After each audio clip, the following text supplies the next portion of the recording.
Whenever you guys are ready, take it away. Okay, so our implementation that we try to do is the Stockfish NNUE. So the Stockfish NNUE is a chess engine that basically evaluates the state of a chess game at any given point. So if you see here on chess.com, it shows an example of, you can probably zoom in on it a little bit. Yeah. So if you see these little white numbers here, they show 3 of the top moves that you can take from your original starting position, and if you move, those numbers update, and these are evaluation scores. So 0 is like a neutral, and these are kind of worse moves. So ideally, they can go from 63 to negative 63. It rarely ever gets to that. You're usually mating in 5 by then. So and it would say like mate by 5. So what we tried to do is emulate the actual algorithm that they do to calculate these numbers, and it's a special neural network that is under 50 kilobytes. So it's a very efficient neural network that is all fully connected layers, and it propagates extremely fast. So fast that it's actually more time consuming to go to a GPU to calculate, and it's much better to just do it on the CPU. So in that, so I don't know, I think that's it. Yeah, so how this NNUE works is, here's like the architecture. So you have 40,960 inputs. So if you do the calculations, there's 5 pieces, 2 piece types, black and white, and then 64 board locations. And then if you do all the calculations, there's 40,960 inputs. And then the one output is like the most optimal move, or the output is a single score for the evaluation of a board. Okay. So what we tried to do is use this algorithm to produce like a score, or for evaluating the board. Okay. So yeah, this is how it works. Here's like the model architecture. These 40,960 inputs go through a linear layer, which like separates black and white.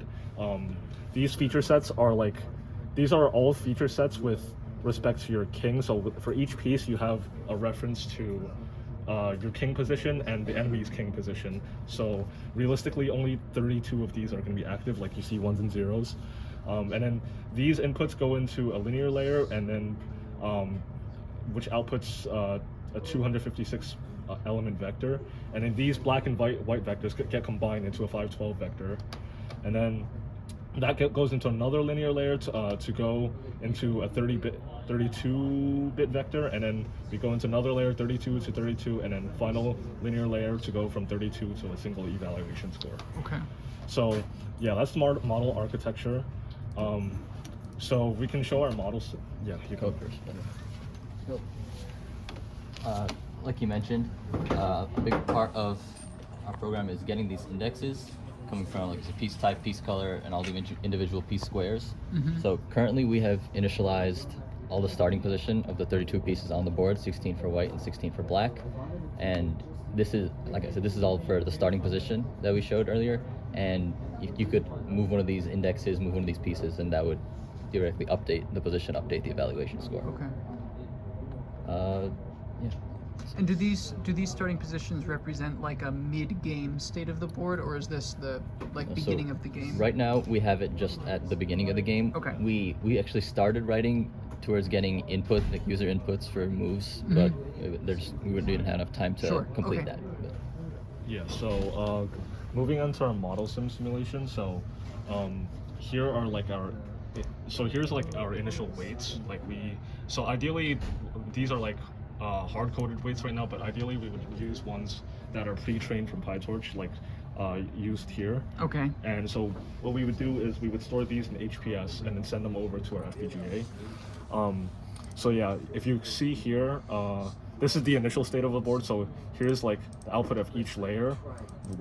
Right now, all the weights are hard-coded to like 1, so like you can see all the outputs are like all the same, but obviously these would all be different with like weights that are fluctuating. And then we could see in our linear output we get, so how this works is, right now, if you look at the architecture, each linear layer goes into like a clipped ReLU. So the clipped ReLU right now, we clip it down to 8 bits. So with a max score, obviously if you sum up all the initial weights and the times the matrices, they're gonna exceed like 64, right? Which is the maximum an 8-bit can hold, which is why the ReLU clips it to like a 64. And then, or actually that's 63, yeah, sorry.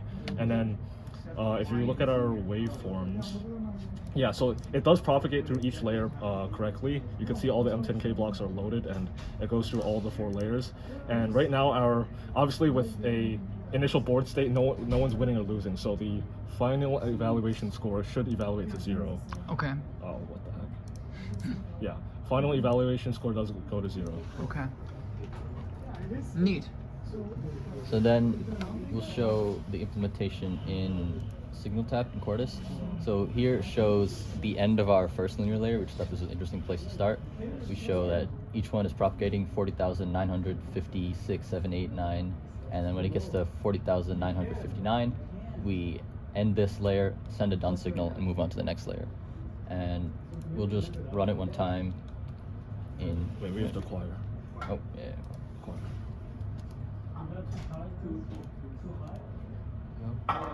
We'll run it one time with this version of the code.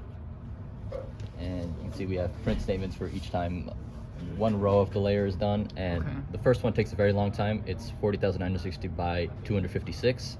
So, and once that finishes, like you said, it combines white and black into one smaller layer. And then 512 goes to 32. As you can see, row 31 is done. And then the final layer, once row 31 is done, final trigger, and then we get our same 0 here for our eval. And you expect to see 0 because the game is in its starting configuration. Yeah, so the way we've created it, yeah, they're both evenly matched. There's no. Okay.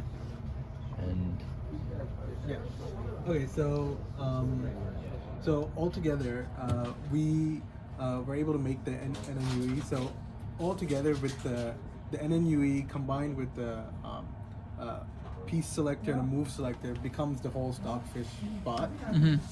So ideally, for next steps for this, we would expand this to have an update, a GUI for people to use through the user interface, update moves, and move selection.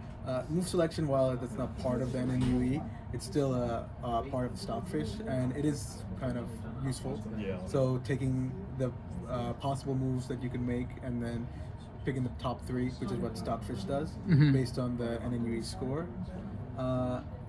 Ultimately, also backpropagation. The backpropagation system for the NNUE is very simple. It's mean squared error loss. So it's just train set output compared with your experimental output, subtracted with each other and squared and summed across, and then they do a gradient on that.